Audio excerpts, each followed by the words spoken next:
welcome, please welcome Ron Wyatt, and we're looking very much forward to your presentation tonight, Ron.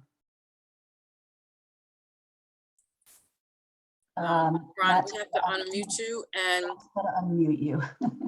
All right, I thought you guys would mute me. Okay, and I'm seeing it says this meeting is being recorded. So do I just hit got it and that'll get that off my screen? yes.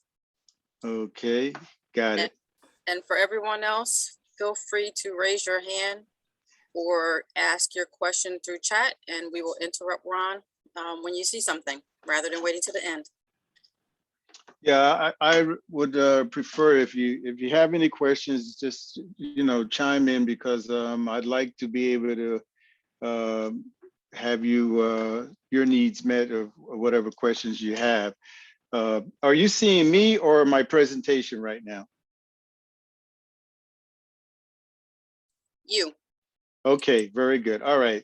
So what I want to talk about tonight is going out and sharpening up your skills by doing personal projects that maybe you're passionate about. For me, I'm very passionate about covered bridges and drum and bugle corps. I love sports photography and also travel photography.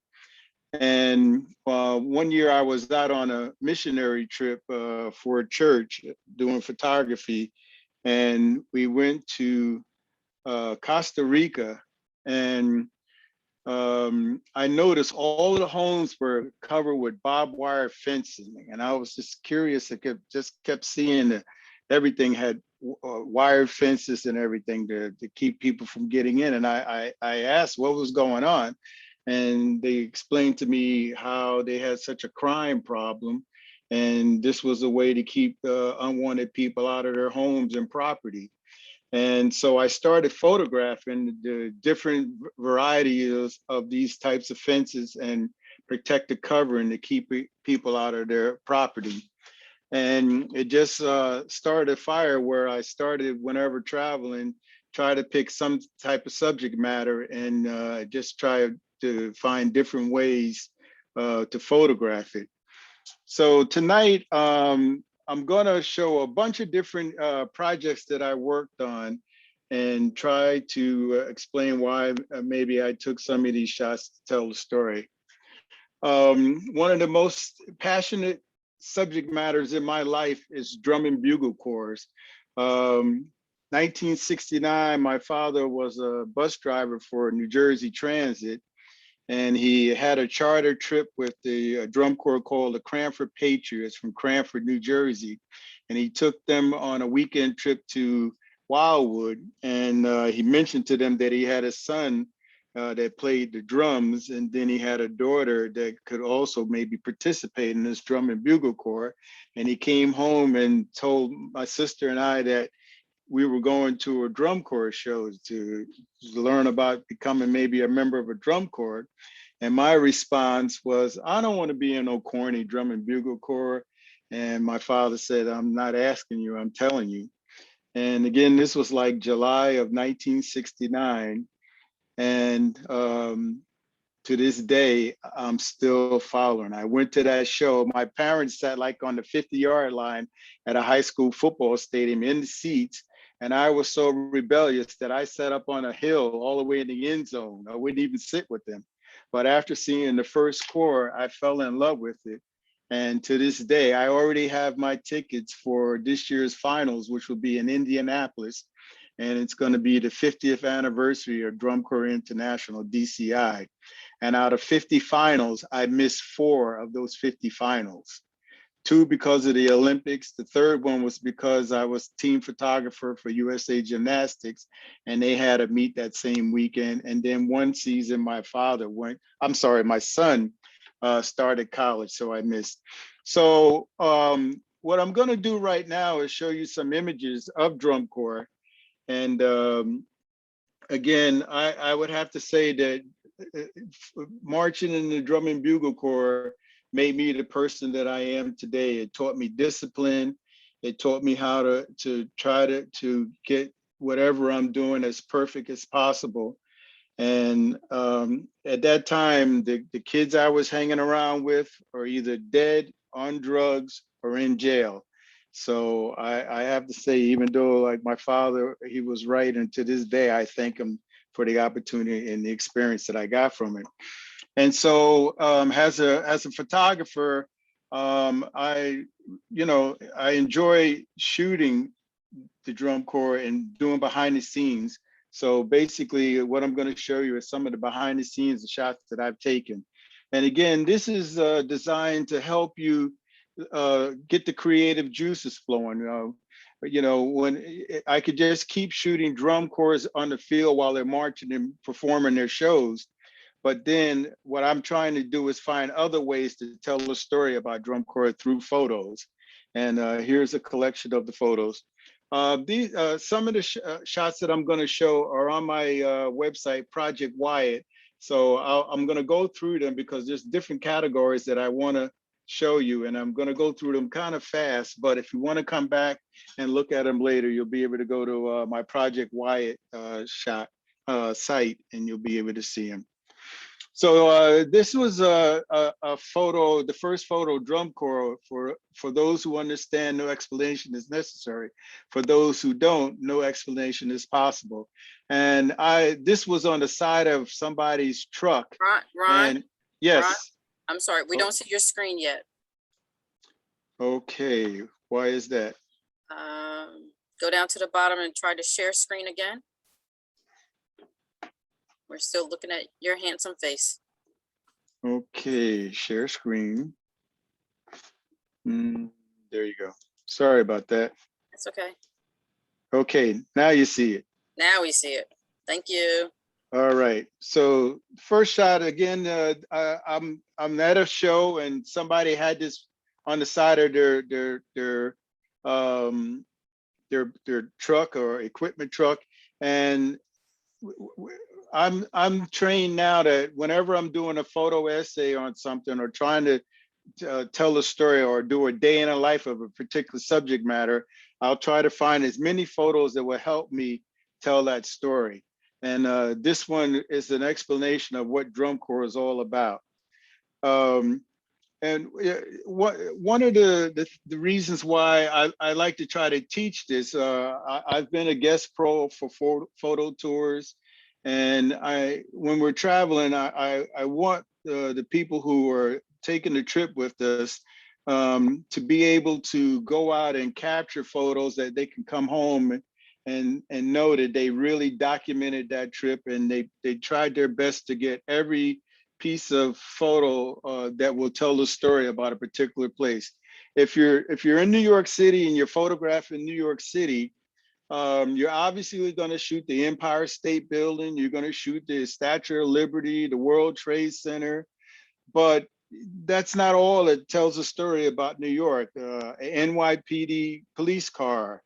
You want to get a shot of the Sabrett hot dog stand. You want to get a shot of a pretzel.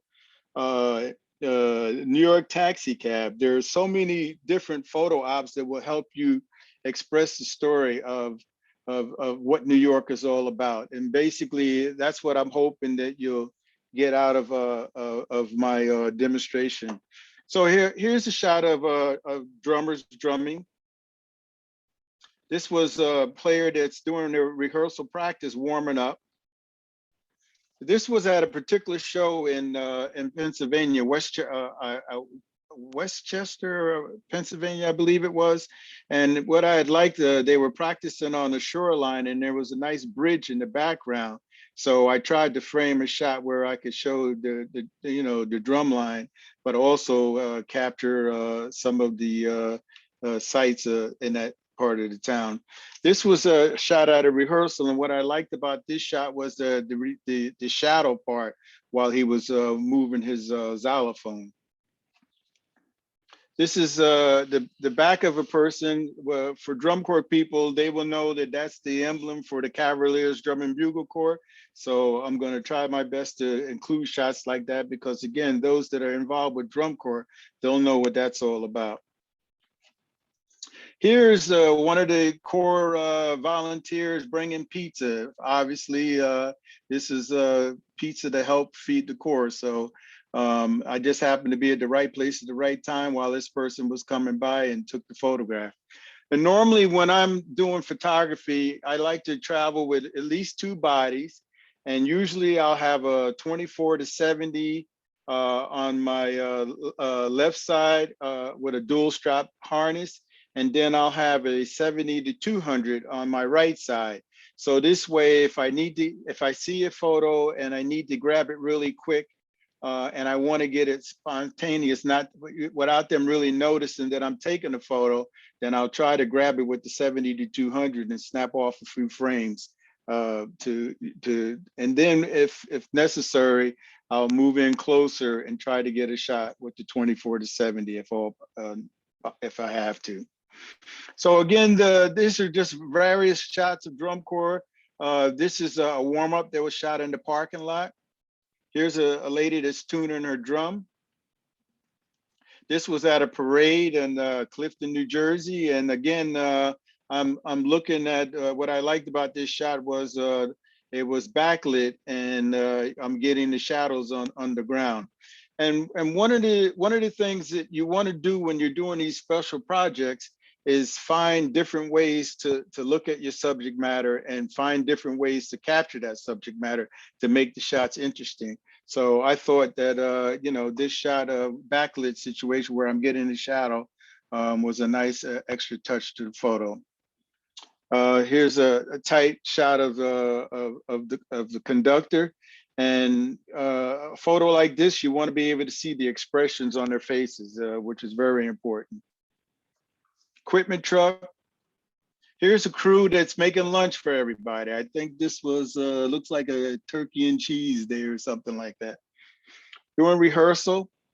Here's right before the show. This guy happens to be the drum instructor, and he's shaking hands, wishing everybody good luck before they perform.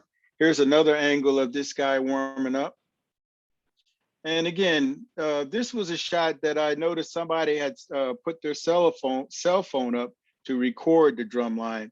So I like to try to take shots when there's a cell phone in use.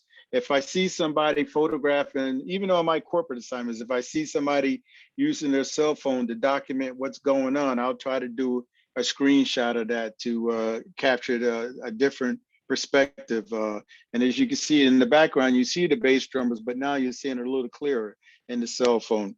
And one of the ideas behind doing these special projects is it starts helping your creative juices flowing, and it allows you to get out and start seeing other types of photographs. Again, you're definitely going to take a shot at the Empire State Building. You're going to take a shot at the Statue of Liberty, but you want to get to the point where you see a pretzel, you'll shoot that pretzel because you know that says New York. If you see the Sabrett hot dog stand, you'll shoot that Sabrett hot dog stand because that represents New York, pizza, et cetera, et cetera. So I'm going to go a little faster through this and move to a different category. This is during a warm-up session. So again, now here's a shot where this is Vic Firth is a maker of drumsticks and drum paraphernalia. And a lot of times, if I could shoot a photo like this, I may try to sell this to Vic Firth. So you know, if you're out shooting subject matter and you have a product, you may want to try to contact the people to see if you can maybe sell them that photo.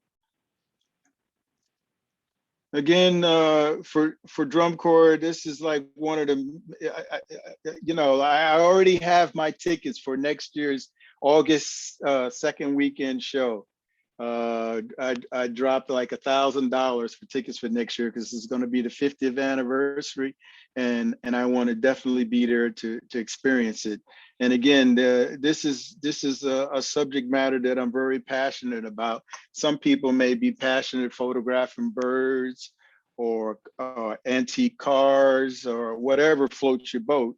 But this is something like for me that I enjoy adding to my photography skills. You know, I have my corporate job, but then when I want to go out and really enjoy photography, these are the kind of things that I like to do.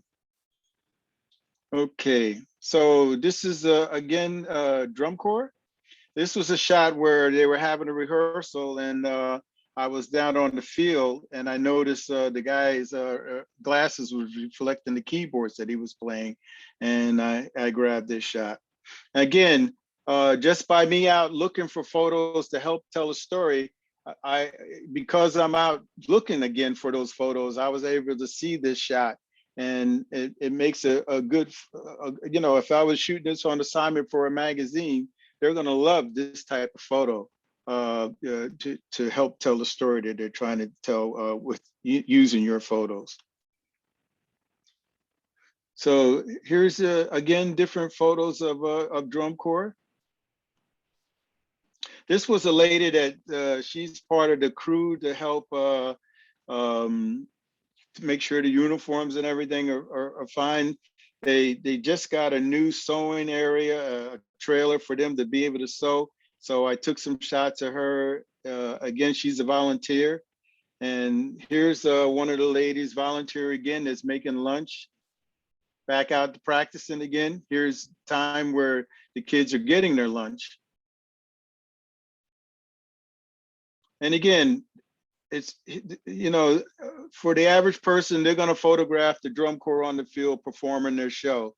But what I'm trying to do is capture behind the scenes shots that also tells the story of what drum and bugle corps are all about.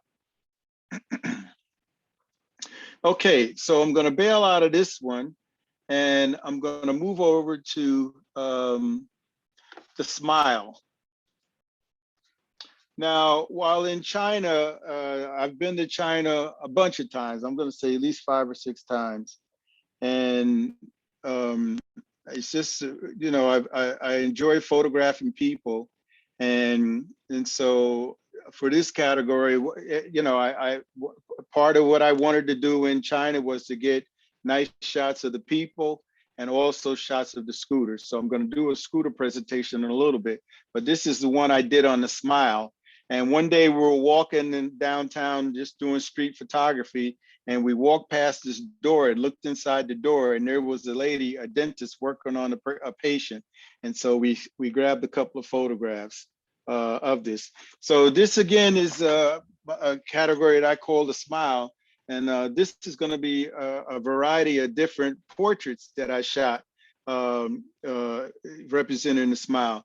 Now, again, a lot of these photographs, I may, just because I wanted to catch them naturally, I may use a 70-200. And the way I shoot is, like I said, I have 24-70 on the left, the 70-200 on the right. And most of the time I'm holding my 70-200. And I'm 99.9% of the time I'm in shutter priority. And I'm usually at least at a 500 of a second or 1,000 of a second. So that if I see something happening, I can pick that camera up. I use back button focus, and my finger is usually on the back button focus and the shutter release. And within seconds, I can pick up my camera, have it up against my eye, pushing the back button to focus, and bang off 10-15 frames before that person knows I'm doing it. And again, if anybody, yes. Excuse me, I got a couple of questions for you. Okay. One is, what instrument did you play? Was it the drums or the bugle? I played the drums. I played the tenor drums, which is the 4 drums. And then every year I couldn't stand my drum instructor because he was just a perfectionist. He was never satisfied. It was never good enough. So every year I would quit at the end of the season. And then around April or May, I would come back and I would say, okay, what instrument's open? I want to do another year. And then, so the last couple of years I played the xylophone or marimbas. So those were the 2. So that has nothing to do with f-stops and shutter speeds. Thanks for the question. What's the other question? The other one is, Do you work on assignment when you travel, or do you travel because of an assignment, or both? Well, I've been a guest pro, so I guess they're all assignments to a degree. I just came back from Tanzania, so no, it's a variety of different things. But let me just tell you one thing: the drum corps thing that I just showed you a few minutes ago. I presented that and some other photos related to drum corps to Honda, and Honda hired me to shoot 2019 their Black College Band competition in Atlanta. It was a 4-day shoot where I got to photograph the top 10 Black college bands. And what a great opportunity, especially as somebody that loves drum corps and marching band type activity. And because of the selection of photos that I had from doing what I just showed you a few minutes ago, that was one of the reasons why they hired me to photograph. Now, while I'm talking, are you seeing me, or are you seeing the photo I have up? We see both, but we see your photo Okay. in the larger All right. Okay. window.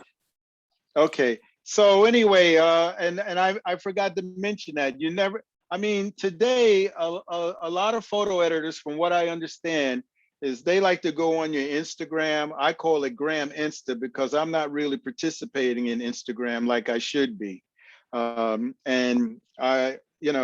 but it's a place where a lot of editors go to find people they like to work with. They want to see what you're passionate about, and they'd like for you to express, use that talent that you're passionate about and hire you to capture that for them.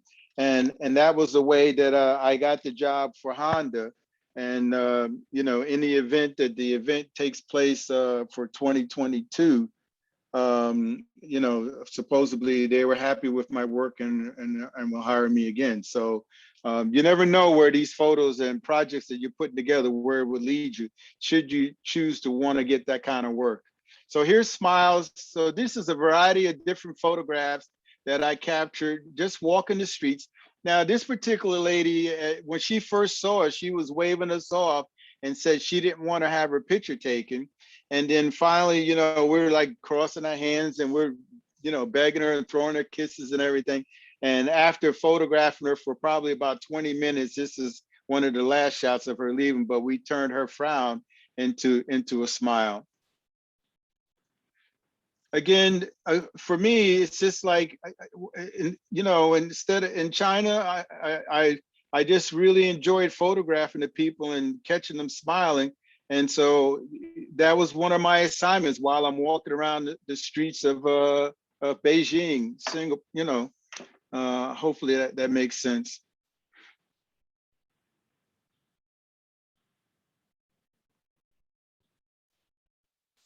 If you want to look at these, you can go to my Project Wyatt and look at it a little closer. Plus, there's other categories that I have up that I'm not showing you. Here was a busload of kids, and they just happened. We're standing on top of a bridge looking down, and they were just happy to see us, and we got to get the photos off. And this was on a photo tour, as a matter of fact. And so, again, as a guest pro, I was encouraging the people traveling with me to try to look for a particular subject matter that and try to use the time, the 10 days you're in China, to build up that portfolio of that subject matter. So again, this one is on the smile.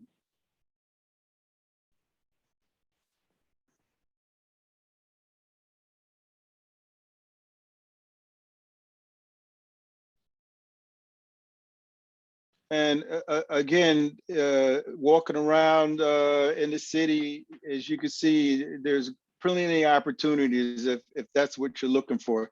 This was actually a bride and her groom, and they were walking away from a photo shoot, and we had it was a tour, so we had about 10 photographers, and we were all photographing them along with the actual photographer that she hired. Next category, this was one I did on baseball, going to a minor league baseball game. So, if one of the ways to get into sports photography is to maybe go to a high school sporting event and try to maybe talk to the PR people and ask them to, get permission to go and photograph the sporting events. But for this one, this was something like I hope to be able to lead a one-day photo workshop where we would go to maybe like the Somerset Patriots Stadium. This is where I shot these photos, and we'll spend the day documenting a day in the life of at a minor league baseball game.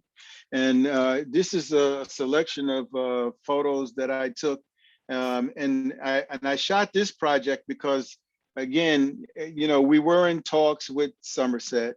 And I wanted to go out and give you an idea of the different types of shots we could shoot at a minor league baseball game, so that in the event that this does take place, you'll have an idea of what to shoot. So here's some of the samples of what I got from the minor league baseball game.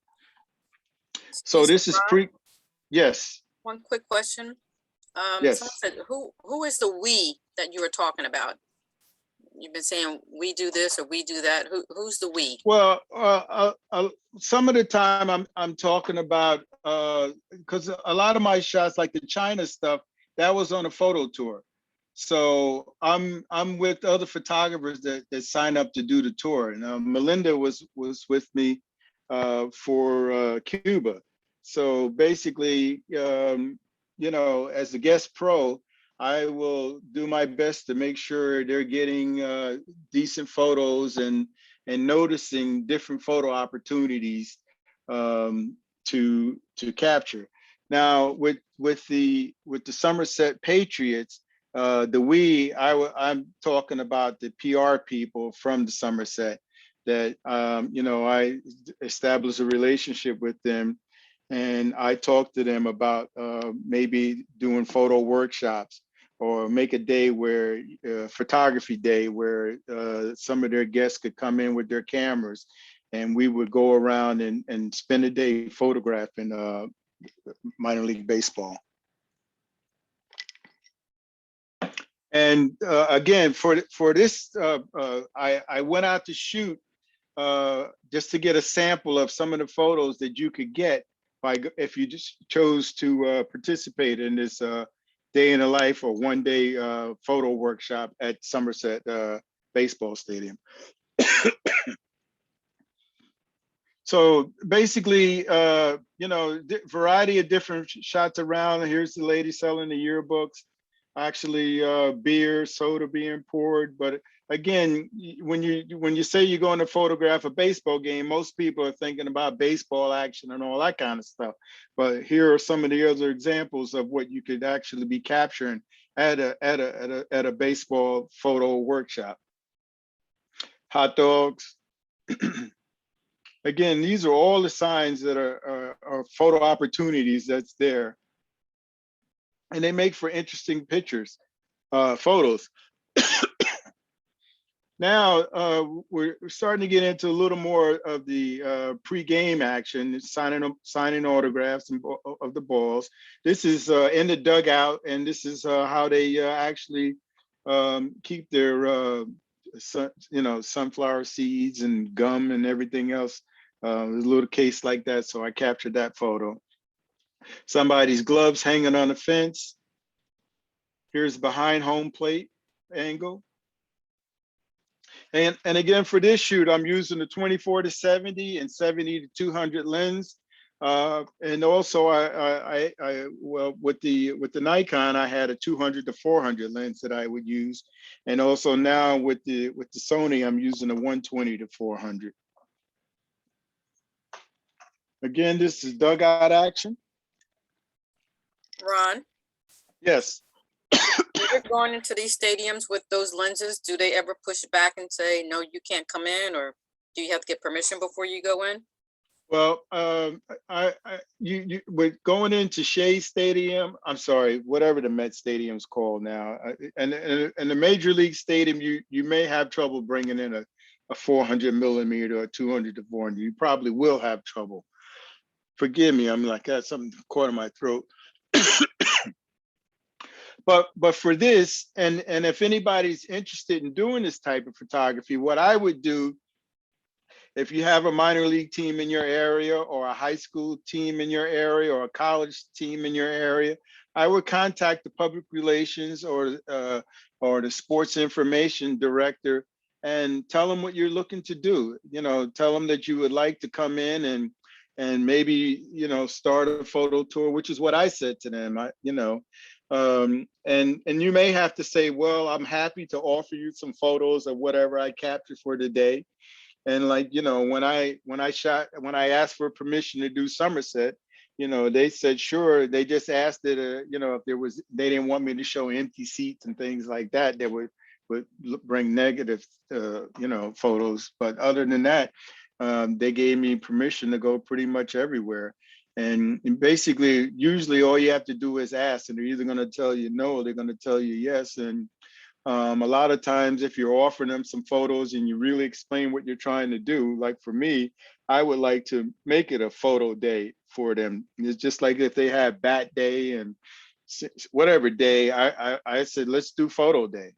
I'm trying the same thing with Six Flags. You know, the virus kind of messed us up, but I'm trying to work something where we do safari and we go out first truck in the morning on a safari and be able to go out and shoot and enjoy the day that way. You know, so these are things that I'm working on. But again, for this photo baseball workshop, this was something that I wanted to try to put together so that once, if it does come to pass, you'll have a good idea of different photo opportunities you can get. You know, obviously the baseball part, you know, here's action. We're obviously going to shoot the action, but I'm hoping that you can see some of the behind the scenes that also tells and help you be able to come away with a great photo experience spending a day at a ballpark. So here's a sports action. This is all shot with the 120 to 400 lens.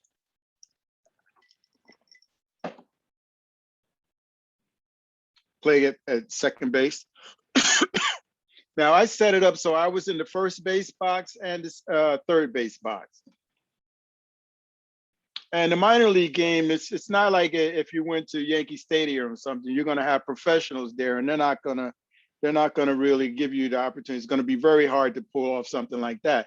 But by shooting a minor league game, and once you get this kind of material or these types of shots, now you can start pitching to maybe a college baseball team, and then work your way up so that you can say, well, here's my work I did at a minor league game. You know, can I come in and work for you? And this is a way to build up your portfolio and to be able to capture that type of work if that's what you're looking to do. Now, this is what I was in the third base box, and the third base coach kept looking at this kid, and the kids, he went over to speak to the kid, and I just happened to see this going on, and I captured a couple of photos, and that was like a great moment for this young kid. Okay, back into the stands, they're selling, selling Cracker Jacks and everything, and that's a good, another behind the scenes type shot. And now we're back to photographing action. And again, I'm just trying to give the feeling for baseball. So it's just a simple shot of him stepping on the base, but you obviously know that you're at a baseball game. And I'm trying to make a series of photos to tell the story about, what kind of shots you could get at a baseball game. And this is one that, hopefully once you start getting in the habit of trying to find photos to help tell your story, you'll see shots like this and we'll grab it. This was, I like to frame photos whenever possible. And this is the fencing around the dugout. And obviously I tried to use, instead of putting my lens through that square, I actually used the square to try to frame up the two lights and the scoreboard. Play round and third. Should have maybe had a little bit of faster shutter speed on that one. Now I'm on the first base side. And again, now we're doing baseball action. And for this workshop, I would probably have us get to the stadium maybe 2 or 3 hours before the game, so we could capture all of that behind the scenes stuff. And then we would go to third base, first base box, and photograph the game action from there. So this is game action, crowd shot, another game action photo, play at the plate. So I'm sure if we're able to pull this off, you're going to enjoy spending the day capturing this type of photos. Any other questions? Not at this time. Okay. All right. What I'm going to do now.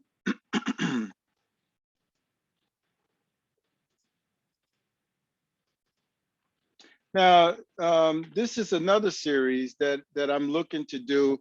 I went down to Monmouth Park and I talked to those guys about running a photo tour day at the park.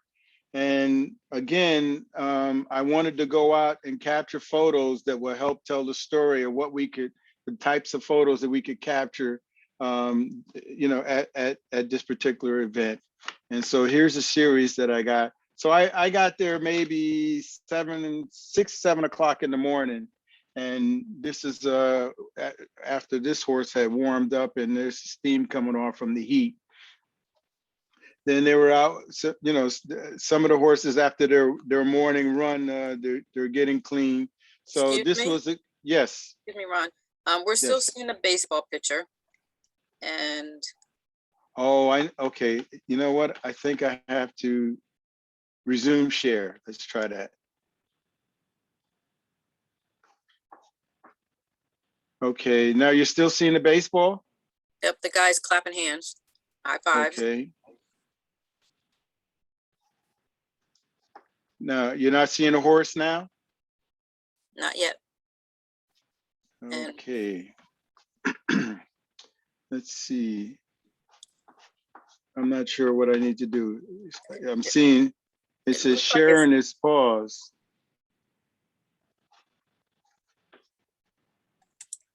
Can you try to stop the share and start it over again? Okay. Okay. And, Okay. okay, now I see a All right. horse.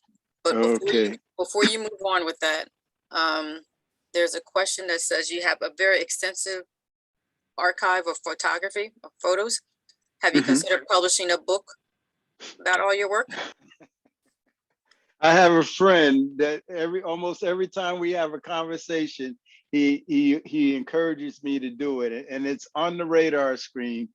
I'm just so many. Well, you know, Valerie, how busy things are, and it's a project that I would like to do, and I'm hoping to, you know, I want to talk to a couple of publishing companies and try to work on something, because I have a sports portfolio, I have a dance portfolio with the Moscow Ballet, and then my travel photos. And I would love to do a book, and it's really easy to do it. It's just a matter of taking the time to do it. So it's on the radar screen, and I just told a friend of mine today to check with me in 2 weeks to see if I've started a project. Right now, like September was my busiest month as a photographer since 2019. And it seems like work is coming back now and assignments are coming back. And I'm just really gonna concentrate on my business and trying to get, you know, things up to par. You know, I'm showing you these different types of scenarios that I like to photograph. But one of the things I really want to get an assignment to do is the RV industry. The last 2 years, the RV industry is booming. They're selling like crazy, and people are camping and enjoying the outdoors. And that's something I really would like to photograph and document. And so I'm looking to see if I could get somebody to hire me to do that. And you know, you know, I'm hoping that some of this type of work will let them know that, you know, I'm able to capture people having a good time and work myself into getting that type of work. But yes, a book is on the radar screen, and I'm hoping within the next 2 weeks to get moving on that. Thanks for the question. So again, this is a day in the life at Monmouth Park. And so, you know, I started the day, like I said, early in the morning, and this is a shot of a horse that just finished his run and how hot he got while doing the run. Here, the horse is being washed off. And again, this is all behind the scenes of things that are going on. And I'm just trying to go out and have a good time trying to find photos so that in the event that someday I do get to do this workshop where a day in the life at Monmouth Park, a photo workshop, here's an example of some of the photos you could look to shoot if you participate with me on that particular trip. So I'm just gonna go through these really quick, but these are all behind the scenes. Again, boots, another horse being washed. This lady is working really hard, bringing out the hay for them to eat. And for this particular lady, I must have watched her for about 15 minutes, bringing out all the hay and just doing all the work. And then I asked her, would she mind taking the photo? At first, she didn't want to be in the photo. And, you know, I smiled and so, please, pretty please, pretty please. Sometimes you get on your knees and they'll say, all right, go ahead and take the picture. And, you know, it's a nice shot of her. This is one of the riders going in their quarters that they stay in. This was outside in the stadium. This is a vending place where you could buy hot dogs, but this is before the crowd got there. So I did some shots behind the scenes. Again, we're there so early, and the ideal is to get there and make photos. You just don't want to shoot horses running, but you want to tell the story, the day in a life at a racetrack. So here, before the crowd gets in to place their bets, I got an inside shot of the interior of the facilities. Here's the first guy placing a bet. And this was, you know, I just walked around and just really had a good day looking for shots to make. And here's different shoes, which I never knew there was a difference in. I thought they were all the same, but obviously you get to see there isn't. Now here's a gentleman that's looking at the program. So I just got a quick shot of the program. Now, you know, again, I'm trying to tell a story, day in the life of horse racing. So obviously first we see the program and now we see a pin. So you know that that's tied into the story of the day in, you know, horse racing. Now this gentleman I saw far away, and I photographed him with the 70 to 200, but I could see his reflections. The magazine was reflected in his glasses. So I went over to him and I asked, would he mind if I take a close-up shot? And there's the close-up shot. Now again, you know, we're trying to tell the story of what a day in life at a horse track. So here's the scorecard laying on the bench and with somebody's glasses, and I captured the photo. This is a silhouette of a gentleman walking his horse out. Rider getting ready to go to work. This is one of my favorite photos, and if I did a book, I would probably put this photo in. You know, the horses, they're not that easy. They're little jumpy and everything, and this guy has this horse under control and he's leading them out. And I just like the eye-to-eye contact in this particular photo.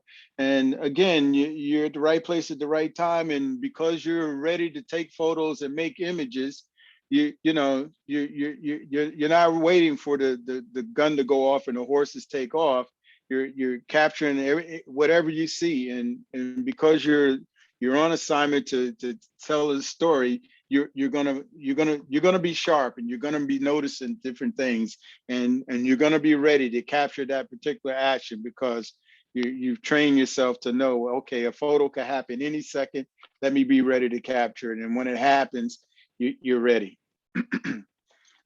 So again, I'm telling a story about a day in the life of the horse. So here's a nice shot that represents that.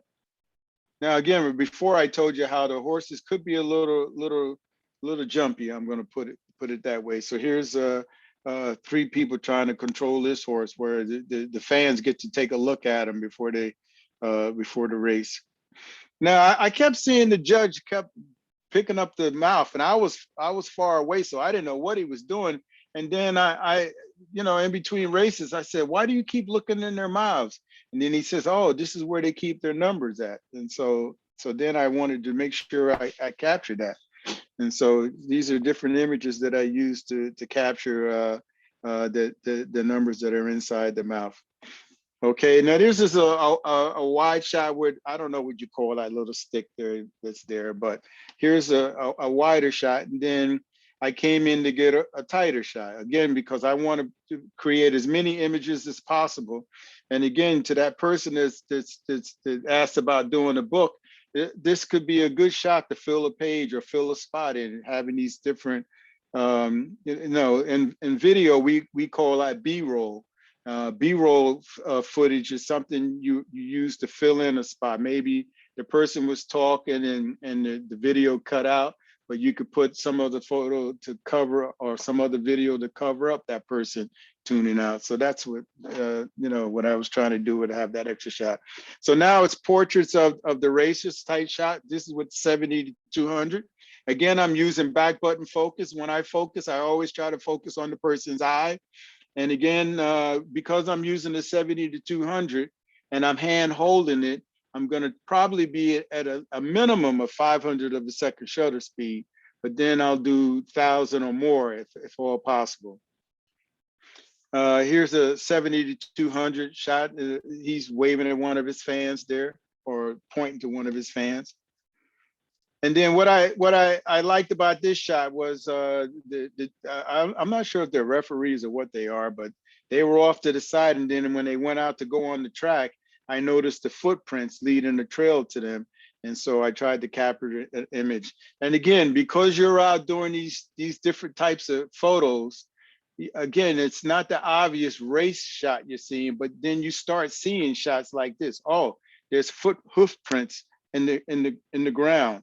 And because you're out doing that type of photography, I mean, you're out looking for images, you'll see this and you're going to capture it. Now here's we all know the bugle sound to start a race or let you know the race is about to begin. So here I have a wide shot of the gentleman. Then I came in for a tighter shot, okay? And then I came in for an even tighter shot. And that one was shot, the other two were shot, this one was shot with the 24-70 really tight. And again, I'm focusing with back button focus on the eye. Now here's the beginning of a race, but this is a shot where if you contact Monmouth Park or any particular place that you're wanting to photograph, and there's signage, then you want to make sure you get that signage. And Monmouth Park, if you sent this photo to them after they gave you permission to spend a day in or to do photography, they're going to love you for having this particular photo. I was just talking to the gentleman that works at Investor Bank, and I said I'd be happy to go shoot a giant football game, and I would make sure the action would show the signage of Investor Bank. So anytime you're hired by a sponsor, or you get to shoot an event and you get a sponsor's name in it, and it shows the action, they're gonna love a photo like that. And you might be able to sell it on a spec type deal. So here's now, yes. Just a couple quick questions. The question was, how did COVID impact your business and photography? For COVID, when they said shut it down in March, I shut it down.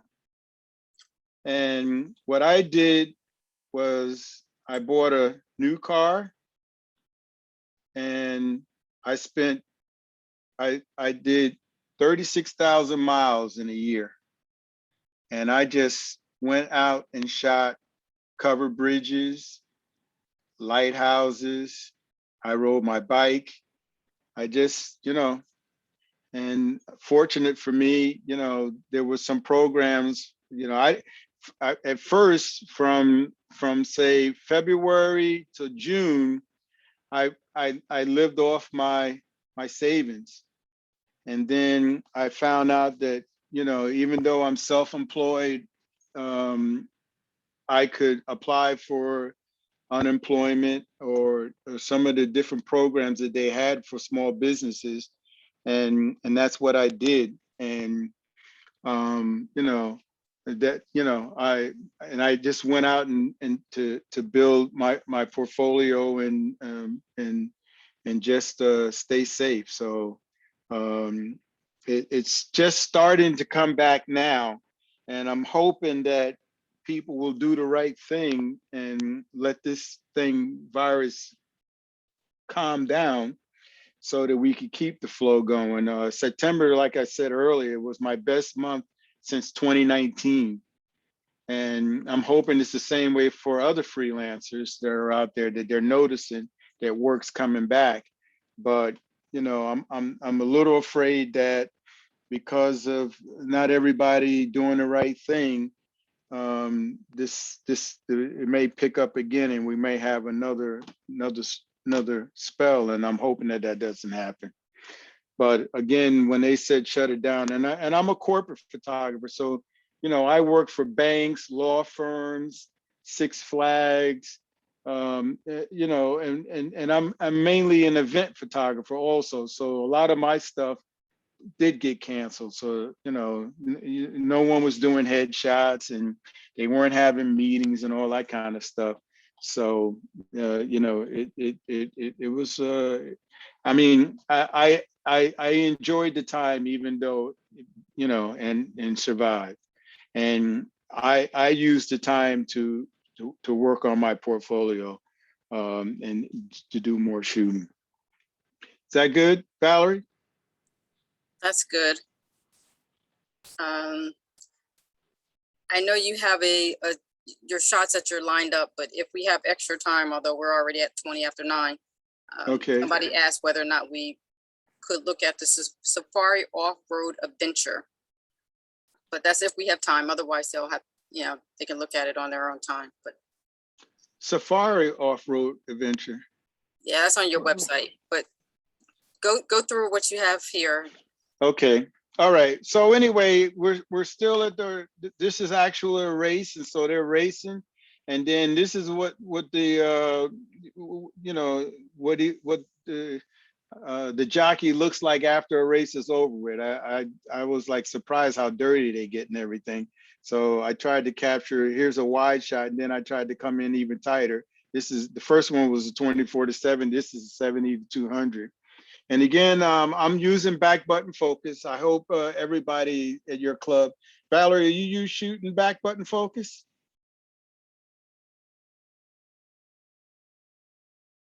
Uh-oh. I'll come find a mute button. But why are you gonna call me out like that? Well, because I know you have the on and off switch. I was gonna ask Belinda too, to see if she's still using back button focus. But anyway, that's the first thing I do when I get a new camera body is I set it up so it will not fire without a card in it. And the second thing I do with a brand new camera is set it up so that it focuses back button.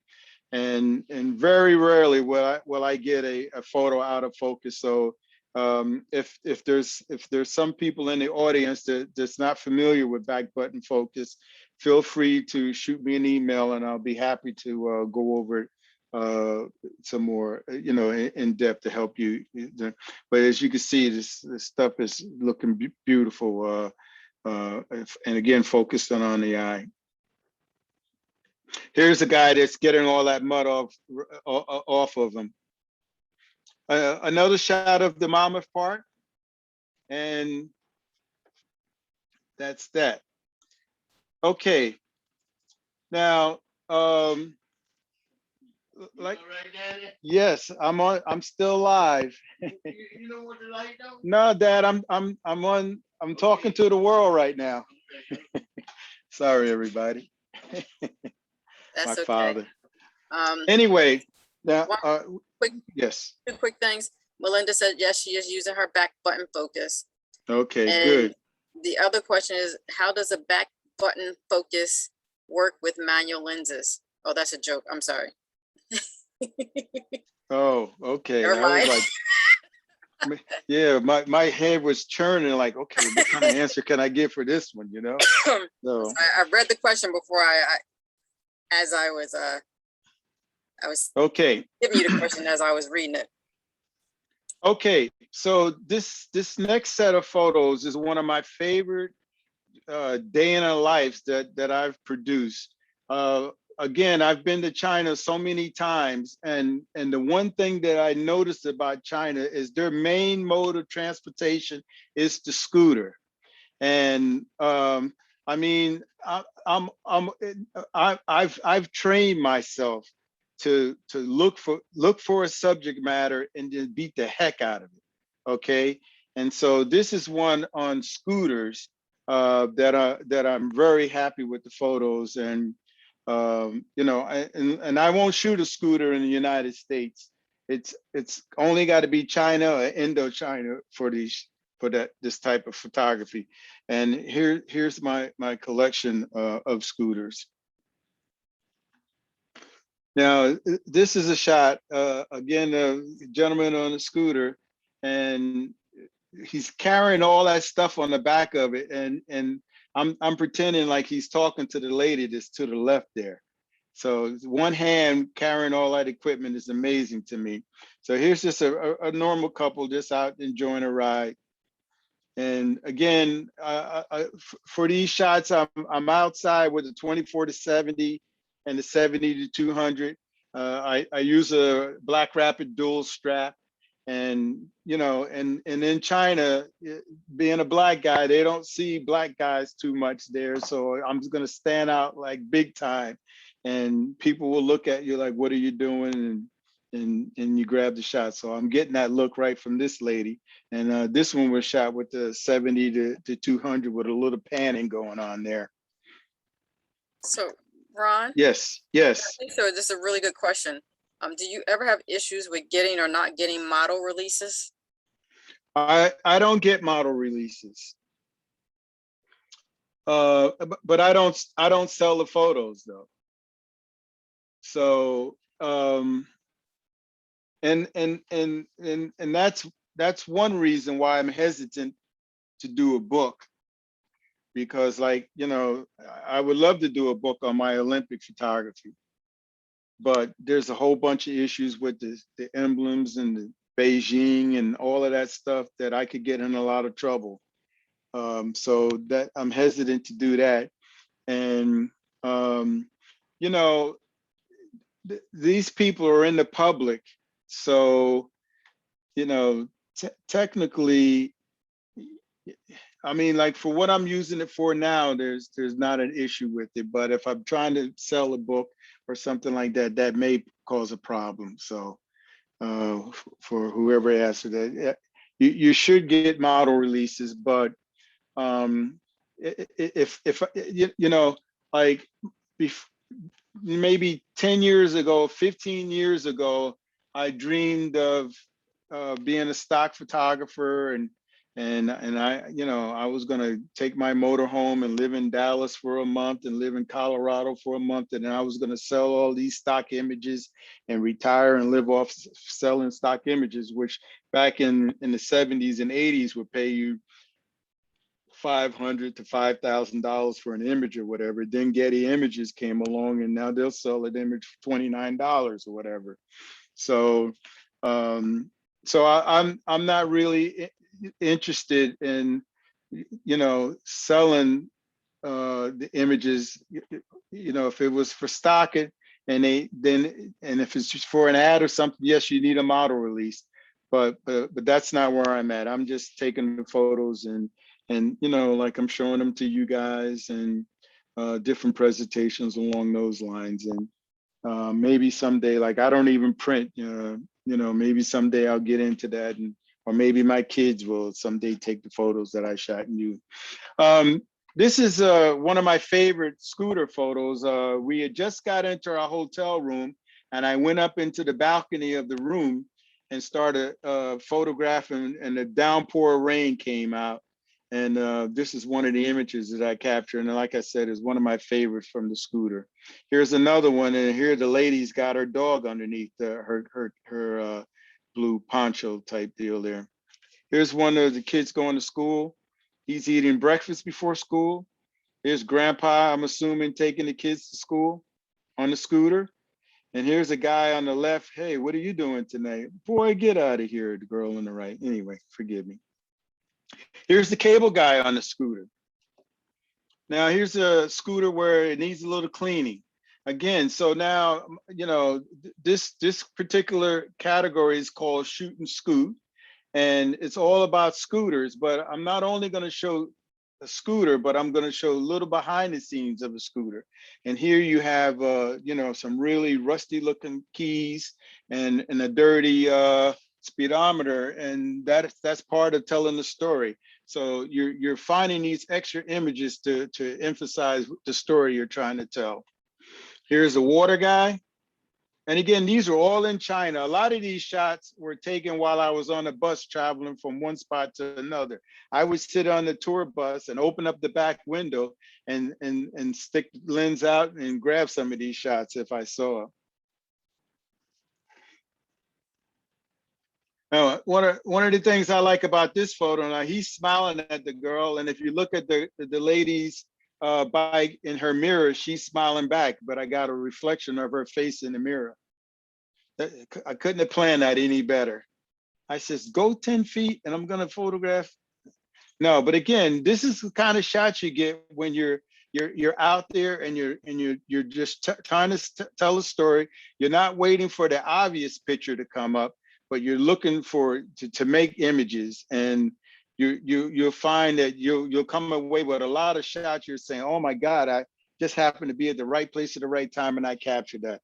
This was from the balcony of a room looking down at a family on the bike, on the scooter. This was an accident from the same balcony. I'm looking down, and this guy got knocked over by a car. Now here's I'm using the 70 to 200. I'm a little bit down the sidewalk, and I'm photographing this. Now today with my Sony, I have two Sony A9s and an A7 III, and I would put the camera in silent mode now. Now I can fire these frames off, and they won't even know I'm taking the shot. Okay, but this one was shot with the Nikon, and what do you call it? They could hear it, and now everybody's looking at me. It's like turning the lights on in the dead room. This was on a bus. We were riding a bus, and I shot this through the windshield of the bus. This guy is actually riding down, holding a mirror on the back of the scooter. Now, this particular shot, I was like, I couldn't believe her legs and the shoes she's had on. And once I saw this and how dressed up people were on the scooters, I also started a shoe category of just day in the life of the shoe. So if you go back to my project Wyatt, you can see those images. I think I got like 40 shots of shoes there. And here's another one. I just started to be riding on a scooter, you know, pretty nice looking shoes. And that gave me, again, the idea to document shoes in China. Now we're walking doing street photography, and I happened to see this garbage on the corner there. And then somebody was throwing out the mirror, and all of a sudden this gentleman pulls up, and now I have the reflection of him in the mirror.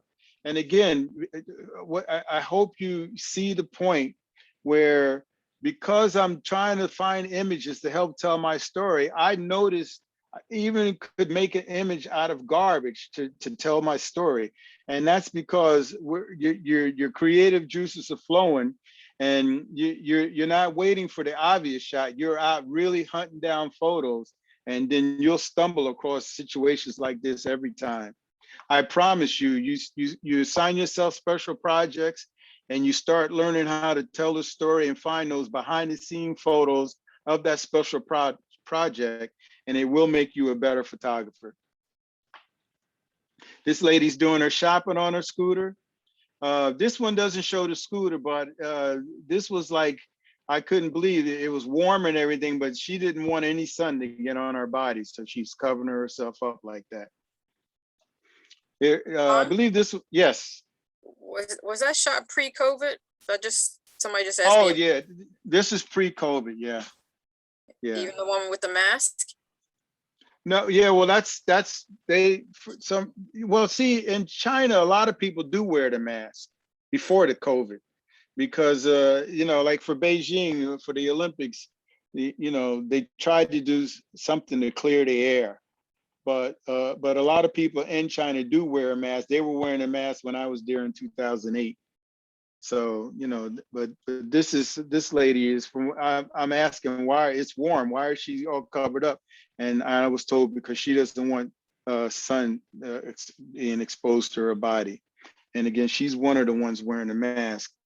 I'm looking in this photo. Yeah, now if you look straight back, there's a lady with a red and black. She's got a mask on, but it's not unusual to see people in China or Hong Kong or any of those places wearing a mask because the air is supposedly, I didn't find a problem with it, but some people do. See, now here is this. Look at this. This is before COVID, and there's 4 people in this shot wearing a mask. Good eye, whoever spotted that first.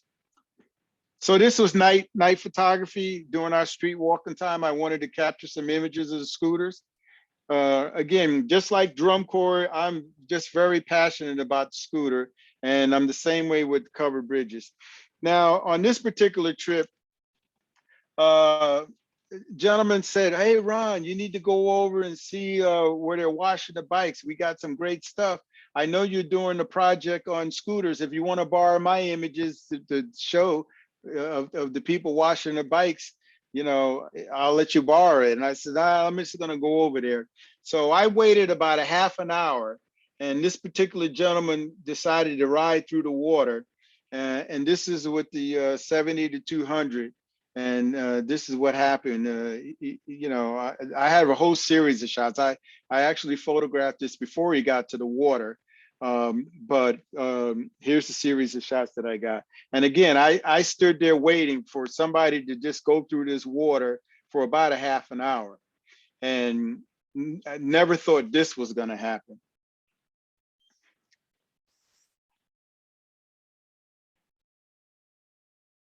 Okay. So they find out they're okay, so they're laughing. Again, I'm going to capture that shot with 70 to 200. And here's the guy dumping the water out of his boot. Okay, mechanic working on a scooter. Again, I'm telling the story about scooters, so this is another shot which isn't as obvious as this shot of being on the scooter. But now for this photo, it's showing how much these guys use the scooter, and they're putting this much weight on it. But this is how he's moving whatever he's moving to the next location with his scooter. This pig was alive. He's off to the market.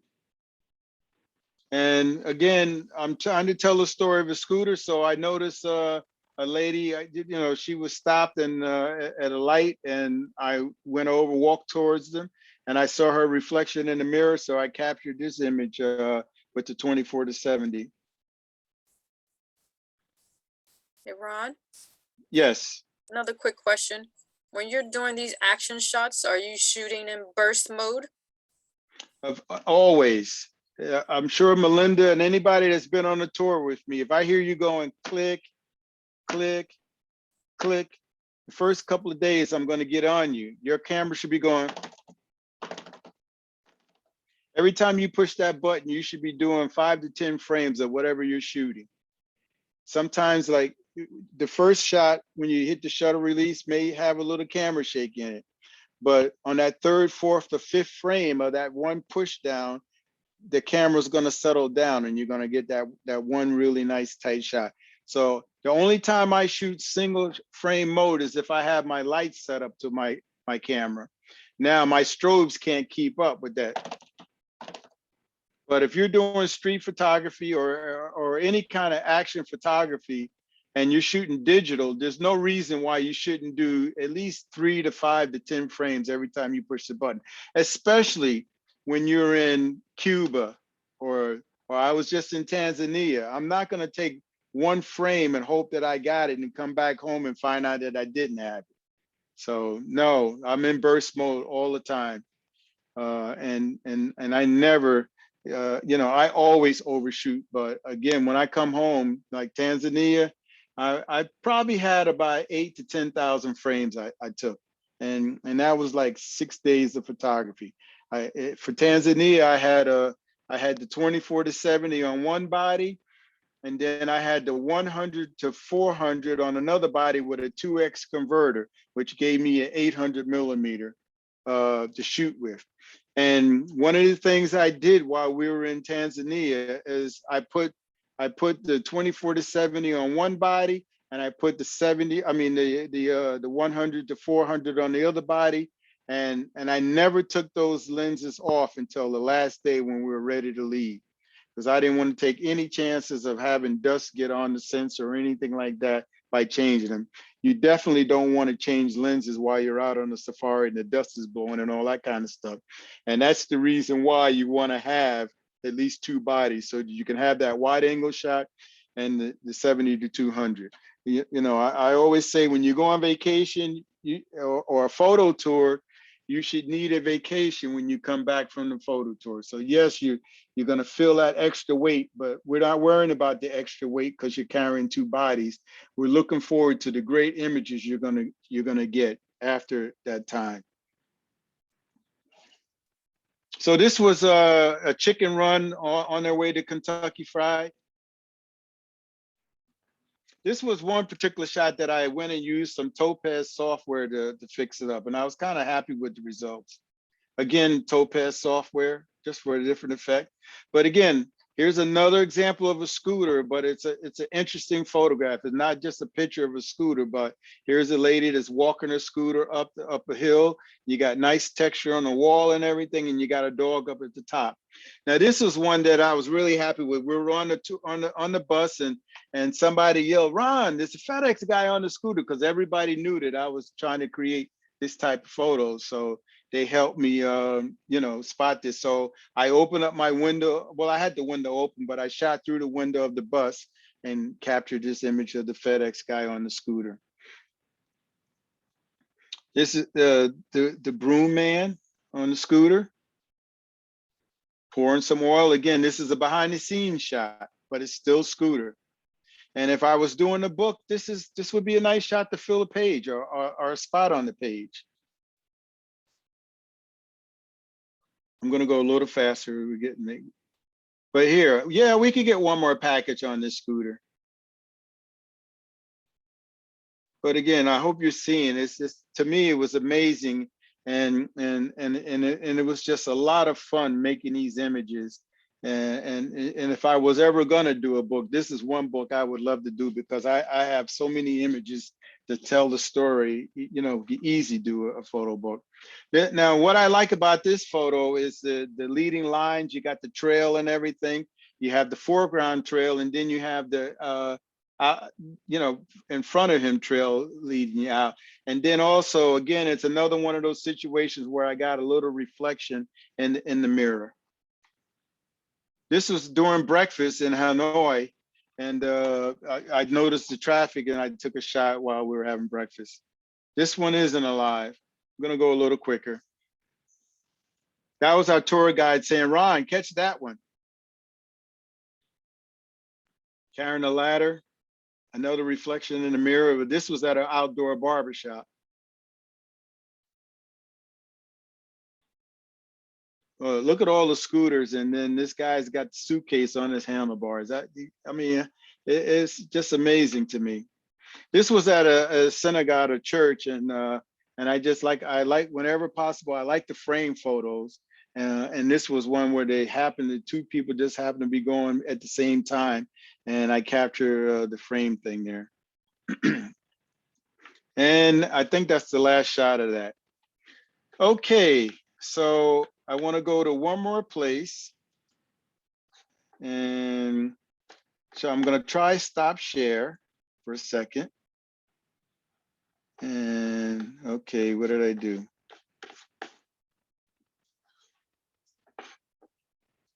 Are we okay, Valerie? Yep, we're okay. All right, let me just, hold on a second. Let me get this page back. Okay, now I'm gonna go to share screen and then see if that's there. Yes, okay. Okay, all right, so participants can now see. All right, sorry Yep, we can guys. see the I'm bridge. reading. Okay. Okay, so in the beginning of this, one of the subject matters that I like to photograph, again, anything that have to do with drum corps. And then I'm really in love with the photographing the scooters. And my third passion is covered bridges. When I first started photography, I worked at General Motors on the assembly line.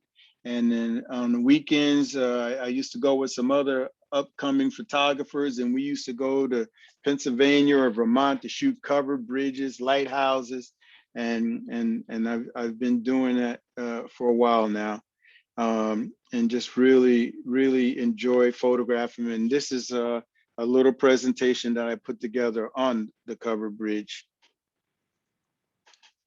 Now, here's equipment again. Here's some bodies and everything. 24-7, 70-200, and 16 to 35, and the 120 to 400 telephoto lens. Now, when it comes to covered bridges, you know, Vermont is famous for covered bridges. Pennsylvania is famous for covered bridges. Indiana has a decent amount of covered bridges. And if this is something you would like to shoot like me, then you know, you can call these different or go on the website and find maps that will show you where all these bridges are and even give you a tour. I believe Lancaster, Pennsylvania has 50 covered bridges. And in 2 Saturdays, I photograph all 50 of those covered bridges. So I'm just obsessed. I just love shooting them. It's very relaxing. There's nothing like, you know, well, I had a car, I'm driving a truck now, but I used to have a car, and there's nothing like having the sunroof open and your 12 speakers with your smooth jazz. And then all of a sudden you pull up to a covered bridge and you can hear the water running and everything. Nothing more relaxing than that. And to get to photograph it, you know, when I get to heaven, I'm looking forward to the opportunity to do a photo shoot on the day in life of Jesus Christ. And before that shoot, you know, there's nothing like photographing drum corps for me and covered bridges. So anyway. So it's what time is it? We got to be done by 10. So I'm going to go through these really quick, but it's just a collection of bridges. Like I said, Vermont, New Hampshire, New Jersey has one, and it's not that good looking. But I mainly go out to Lancaster, or Allentown has, I think, 8 covered bridges to photograph. And here's a selection of the covered bridges. This one was in a park, and they also had a well here. So I tried to include in the foreground a little bit of the well, and then there's a couple walking through the bridge, which is sort of like a silhouette type of deal, and which is one of the reasons why I captured that shot. I try to do leading lines, and I like to try to include the trees, especially during fall foliage time of the year. This one was in somebody's backyard, and that's like, I guess, a tool house or a guest house or something there. And so when I photographed this bridge, I also wanted to include, I'm assuming it's like a guest house or maybe a tool shed or something, a really nice tool shed, but it looks more like a guest house or something there. Now, this one was an abandoned one in Vermont. I believe it was Vermont. And, you know, for the most part, most places are keeping up the bridges, but Vermont has a couple that they're not really keeping up, and I'll show some more of those later. Now, for this particular bridge, I shot as many angles of it as possible, but I like the fall foliage, so I tried to frame the bridge with the leaves. And again, when you're training yourself to go out and make images, you start seeing these kind of shots, and oh, there's something I could frame. And you're going to get to that point because you're constantly shooting and you're constantly trying to find different ways to capture a particular subject. If you're only picking up your camera once a month or once every 2 months or whatever, that's not going to help you get better at seeing photos and capturing them. You need to really make an effort. So maybe give yourself, pick a project and say, okay, I'm going to find 10 angles how to photograph this flashlight, or I'm going to find 10 angles how to photograph this car or this RV or whatever, and go out and do it. So this is one that what I liked about this bridge is the uphill coming up with a car coming in. So I just captured with the car, and then I have some without. Excuse me. And you can see there it says $1 fine for driving faster than walk on the bridge. Now this is walking underneath the bridge, and you can see the wear and tear. Again, I photographed this because I want to tell a story about covered bridges, and I want you to see different angles. And this is one that's part of the bridge. Maybe it looks beautiful on top, but here's how it looks under the bottom there. Now this particular bridge, what I liked about this shot was there was a puddle of water in the foreground, and I got a little reflection action going on there.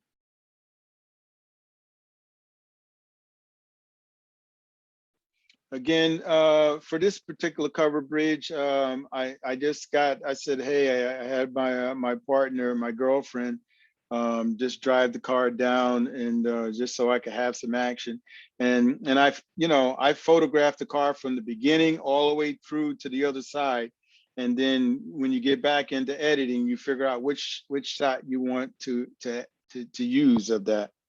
I just recently purchased a drone, and I think maybe back in June or July, I went out and started shooting some of the bridges with the drone, but I haven't put that stuff in the presentation yet. Now here's a particular bridge where the water's running, and I use a slow shutter speed to help get that foam effect. And again, that's just from using a slow shutter speed. Here's one with the horse and buggy in. Just happened to be at the right time at the right place. The Amish don't really like to have their photos taken, so I try to be as respected of that as possible. But I still, take the shot, and you can't really see them. So, but I still want to have the shot.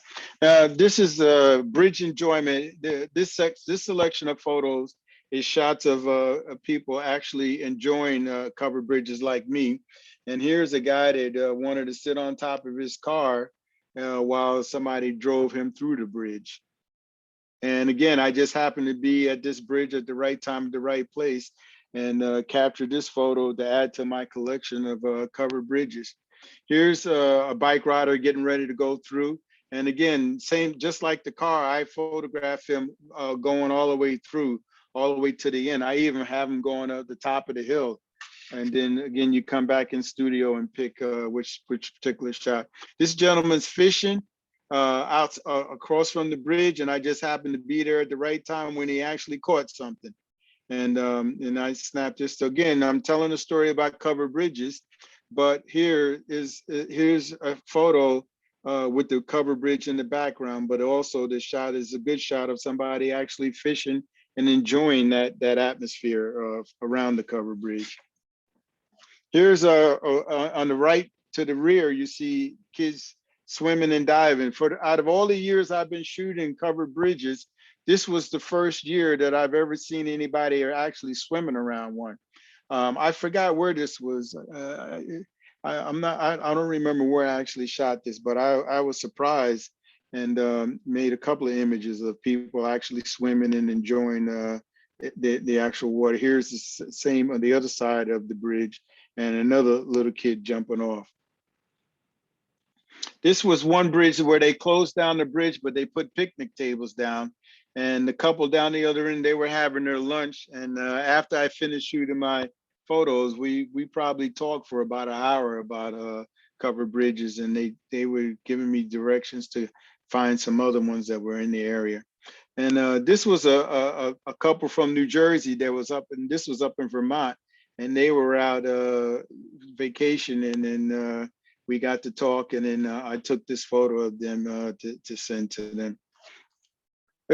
This was in Allentown, Pennsylvania, and this is a guy out for a jog, and I just happened to be photographing the bridge and capture some images of him enjoying the pathway of a covered bridge. Here's a couple looking through the window of a bridge. That's in Allentown. Right in Allentown, there's like 8 bridges, and there's a tour map, and it shows you how to go from one bridge to the other. So if you're interested in that, again, I've tried to do photo tours there. We had scheduled 2 years in a row through Unique Photo in Fairfield, New Jersey. We were doing we rented a bus and we were doing a tour. But the 2 weekends that we picked, in both years, we got rained out. We were trying to do fall foliage and covered bridge. So mostly all the covered bridges have windows. And so this category, let me see. This category I'm calling view from the window. And these are shots that I photographed from the window. Again, most of the bridges, it has at least one window. Some have a whole series of windows, but for this category, here's one where there's a bunch of windows through. And then I did a special section here where I'm showing you inside the bridge looking out of those windows. Here's a family down. And again, I tried to leave the frame in so you could see, you could see that it was actually from the bridge. Tunnel vision, these are photographs that I shot that's through the bridge. So now we're actually on the road inside the bridge.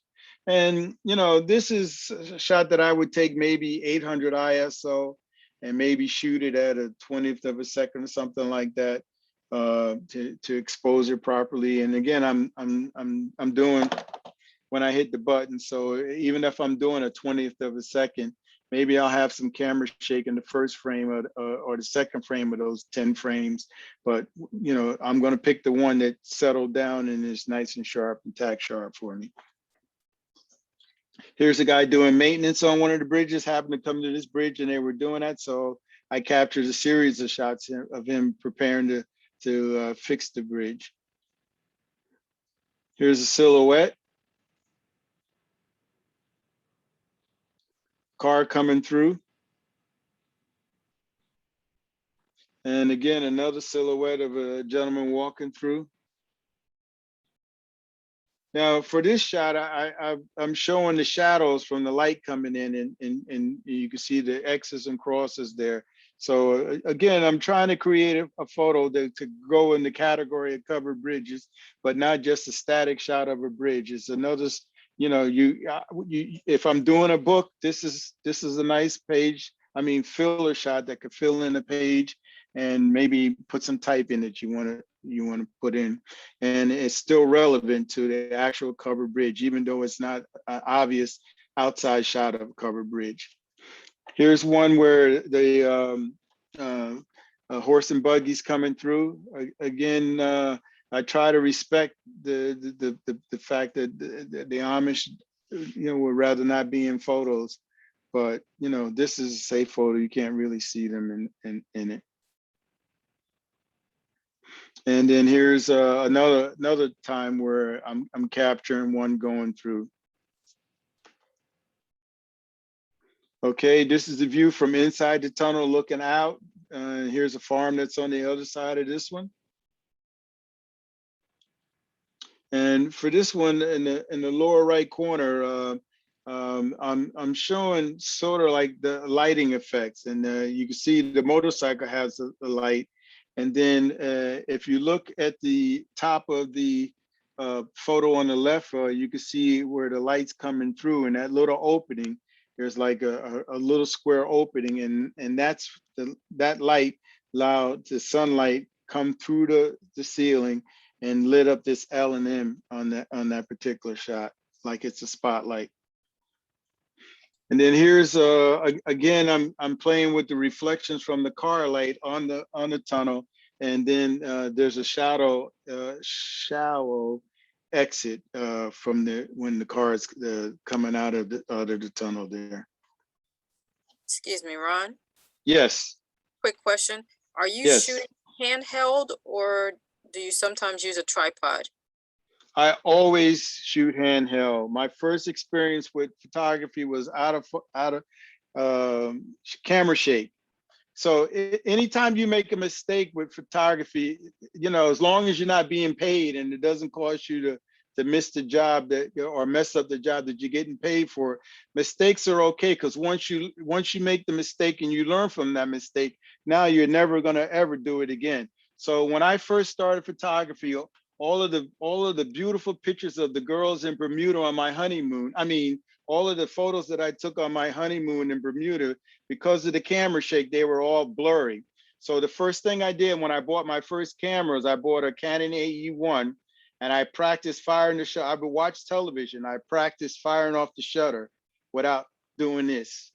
And my point is, I'm very careful with hand holding the camera, and I'll do a 15th of a second. But what I'll do is I'll tuck my arms in like you see here, and then I'll put my hand underneath the lens. I don't have a lens in front of me. And then I'll put the eye cup against my glasses, and then I'll count to 3, and then I'll fire off the shutter, and then I'll do 10 to 15 frames a second. And I can hold it a 15th of a second, a 10th of a second, and one of those 10 to 15 frames is going to be perfect. So no, I don't use a tripod. Even when I was shooting NFL back in the day, I used to shoot a 400-2.8 without a monopod. So, you know, that first mistake of not getting those beautiful girls in Bermuda on my honeymoon taught me a real big lesson. Anyway, let me stop. About camera shake. So no, I don't like using the tripod. It slows you down and all that kind of stuff. But it's proper to do it with a tripod. But again, it slows you down, and you know, I'd rather just do it the way I'm doing it. I hope that answers the question good. Now this particular bridge, let me see if I could get the name back again. Okay. Joe Pond Memorial Bridge. This bridge fooled me. Okay, so, you know, I parked my car and I went to photograph. So this is the first photograph I made.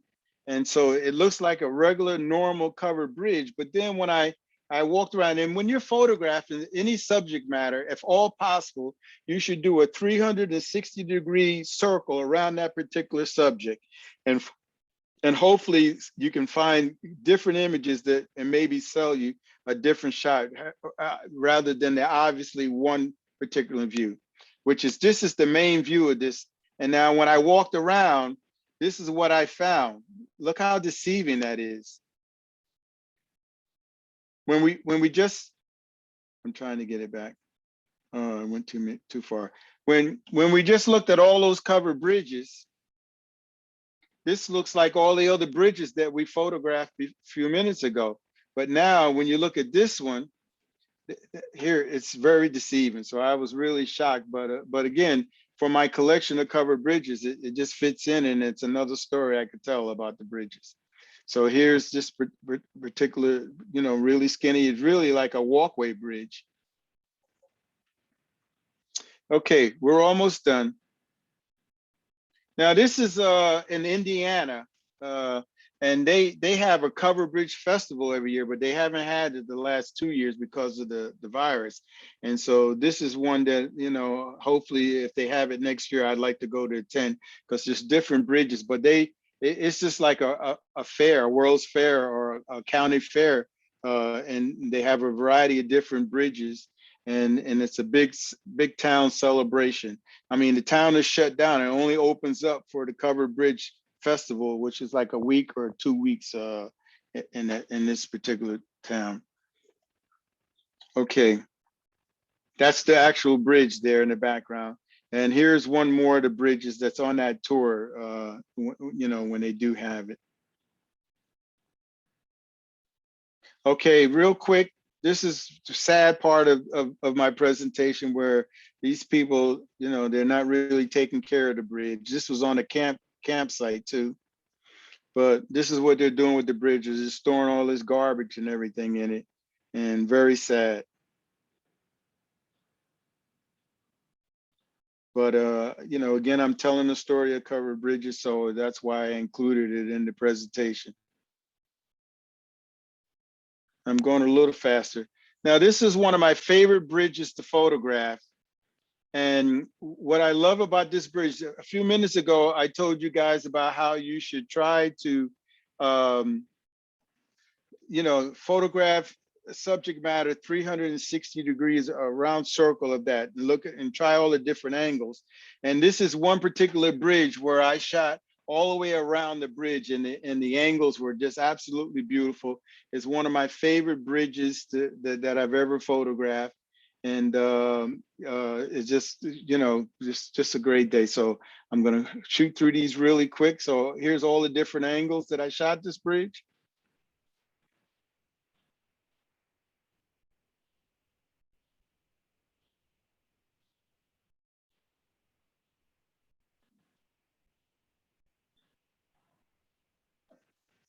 This is the back of it now. And again, I'm walking in a circle around the bridge. Now I'm still walking in the back of it now, but that's still a pretty decent shot of a covered bridge. Now the very back, looking through, inside view. Now we're on the left side in the back of it. Ron? Thanks. Yes. Oh, perfect. What is the most difficult part of shooting covered bridges? Sometimes the bridges are on somebody's property, or like the fence to get a side angle of it. Like when I photograph them, you want to try to shoot two angles, a front angle and a side angle if all possible. And sometimes the bridges are on people's property, and you know, you have to be careful because sometimes people they get tired of having so many people come to see the bridges, and that's about the hardest part of it, you know. And now, like I said, I just bought a drone, and I'm looking forward to trying to capture that angle, because now I could try to get angles right from the water, looking head on to it. And you know, but that's for the most part, it's just when you come in contact with somebody's property. And you know, for me, I still, you know, I'll sneak on real quick, get in, get the shots and get off, you know, but that's about the hardest thing. And then every once in a while you'll find one that is really totally covered up by trees, and there's just no really good clear spot to shoot it, and that, you know.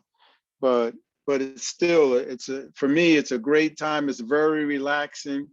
And you know, like I said, I think Lancaster had 50, and I photographed for 2 Saturdays. I photographed all 50 of them, and I'm looking forward to doing Indiana when they have their festival again. And I'm also, I like lighthouses, and I'm trying to squeeze in the next week or two a trip up to Maine to try to photograph some lighthouses. And you know, I'm hoping that this will lead to some work. Like I said, I really want to capture the RV industry. So I'm hoping that somebody will notice some of the stuff I'm doing with covered bridges and all that, and will hire me to do the RV, documenting people enjoying recreational vehicles and whatnot. How did we do?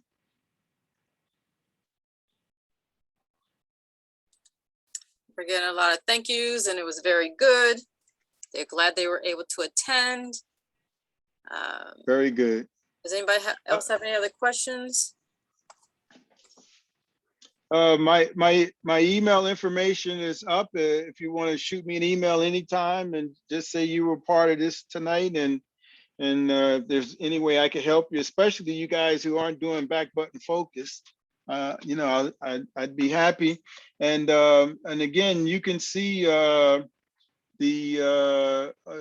on my Project Wyatt shot, most of those personal projects were on there.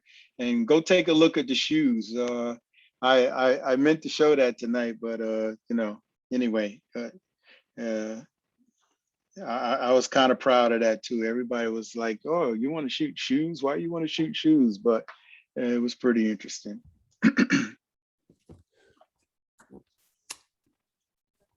Hey, Excellent. Ron, Terry down the Frio, that was fantastic. Thank you. An 11 on a scale of 1 to 10. Thank you very much. I'm, you know, I hope everybody gets the idea. When I lead a photo tour, I try to tell people, find out an assignment you want to do and try to tell the story with that. And you're gonna be so aware of things and able to capture stuff. It just makes things so easy. There's, you know, it's like if I'm shooting a football game, I'll get to the stadium 3 or 4 hours in advance of the football game, and usually they have a meal for the media. And then once the teams come out to practice, I go out and practice with them. I practice keeping my eye in that viewfinder and practice focusing and following them. And I'm warming up and training my eye to be ready to look for stuff just like those guys are warming up. And I think that when you start assigning yourself, you know, telling a story about a particular subject matter, and you want to find different photographs to tell that story, it's going to just make you see a lot of stuff. And while I was photographing scooters, I saw other photos because I was looking for the scooters that I was also able to capture to fill in that spot, you know. So I got a couple questions coming through. Mhm. It said, wonderful. I guess it's okay to shoot dark to light. How do you shoot snow photos? I don't really shoot snow photos, but you know what I would do is, like, right now I'm shooting with the Sony equipment, and when I went to Tanzania a week ago, I was telling the guys how happy I am with how the camera is just nailing the exposure. So the first thing I'm going to do, whatever I'm shooting, I'm going to do a quick shot, and I'm going to look and see how the exposures look. If they're too hot, then I'm going to do a minus on the compensation dial, and I'm just going to play around with it till I get it right. I normally 99% of the time I'm shooting shutter priority almost every time. I very rarely shoot manual because I'm an action guy, and at 1 minute, if I'm in manual mode and I walk into a room, I want to be able to shoot right away. I don't want to have to try to figure out what my shutter speed and aperture needs to be. And so, you know, I pretty much stick with that. But when it comes to snow, I'm gonna use my center dot. I'm gonna do exposure. I'm gonna check it out. And I'm either gonna plus or minus compensation to help get the right exposure. I hope that answers it for him or her. So question ping, she said, yep, you answered it. You might have answered the next question too. What is your preferred f-stop, or do you have suggestions for No, well, f-stop? But No, I try to buy 2.8 lenses, and I, as a professional, I'm going to buy the best lenses. So, and I expect them to be sharp, and then again, I'm using back button focus, which helps me keep everything, and to me, I think that's the best way to focus and almost help shore up getting a sharp image. So, I'm pretty satisfied.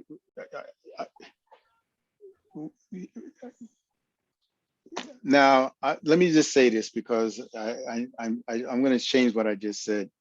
I buy Sony lenses, because I'm a pro and a bunch of reasons why I need those lenses. But I've also used Sigma lenses. I've never really used Tamron lenses. So if you go on my Project Wyatt site, there are shots when I was shooting Nikon that I use Sigma lenses. And sometimes using the Sigma lens, you can save a lot of money by purchasing a Sigma lens. And some people even say some of those Sigma lenses are better than a Canon or a Nikon or a Sony lens. So, don't be afraid to check out those lenses, and you may save, say, $500 or more by making that purchase.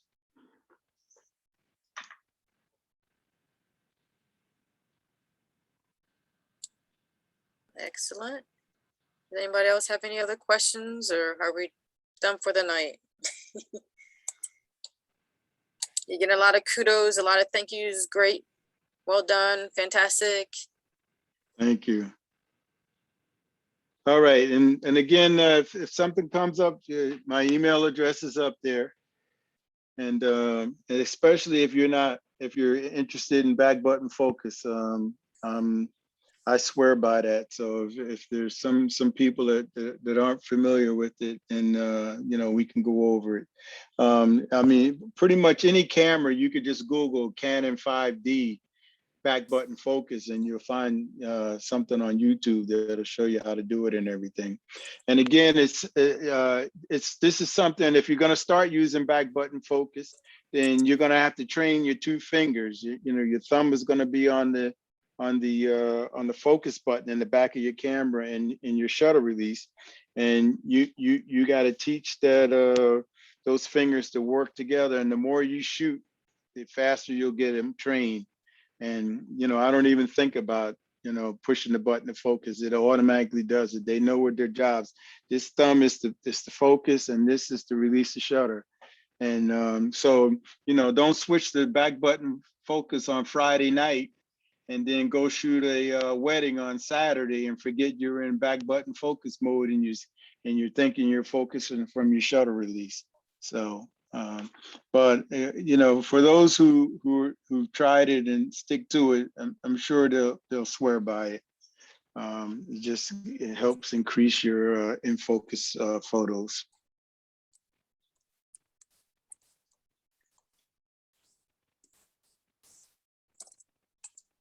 All right, then I would like to thank you, Ron, for another great presentation. And I apologize to you for all the hard times I gave you. And I'll email you later. No problem. You made up for it with a great presentation. Thanks. Debbie, would you like to close out?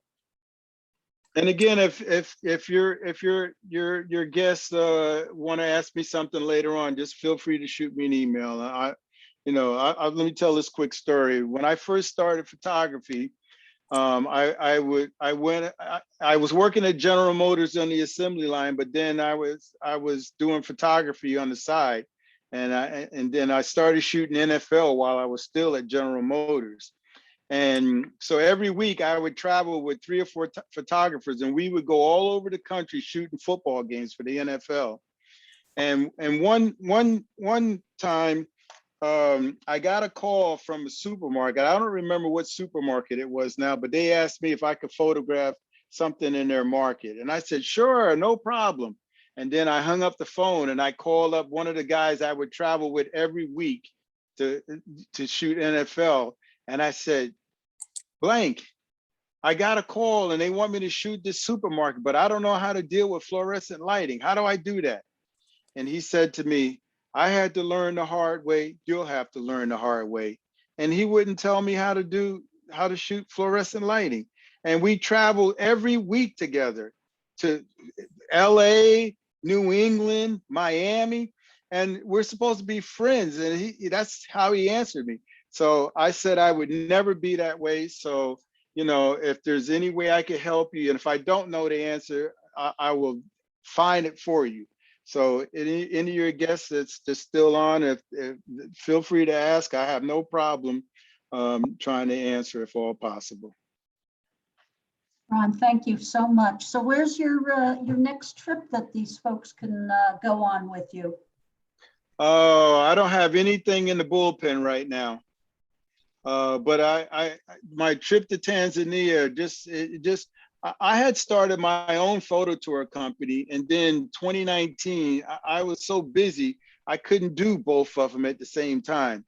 And so I had to let it go.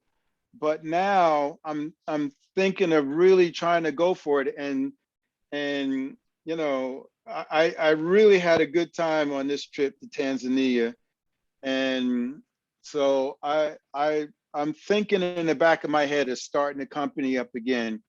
And at my age, you know, lugging around lights, and, you know, I would rather be a weekend, like right now on my bucket list is Dubai. I want to go to Venice. I may be going to Venice in May, and I've never been to Alaska. And and then I want to do a photo tour to Six Flags Safari and Monmouth Park. And, you know, those are, and even simple thing like walking through Manhattan, you know, I should be doing that. And so they're all on the radar screen. And I'm really trying to, with, you know, after this trip, one of the things I made up my mind is I'm really gonna give 110% to my business and try to get all of this stuff, like doing a book and maybe starting a travel company, photo tour company back again, or whatever. So I'm just looking forward to the next 2 or 3 months to just get focused and lock in. And again, I'm hoping that, you know, the virus stays calm and we can keep going up and not have to make another drop and come back and start again, you know. So that's a long answer there.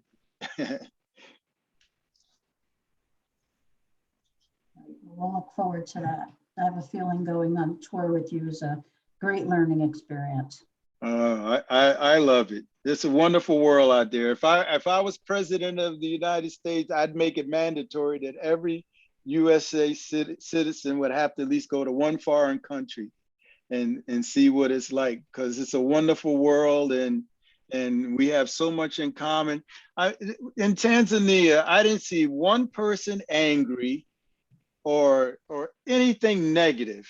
It was just, I mean, like every camp we went to, all of the workers would, you know, once our trucks moved in, all of the workers would be clapping and singing, and you could tell they were having a good time doing that. They weren't just doing it because we're, you know, new guests.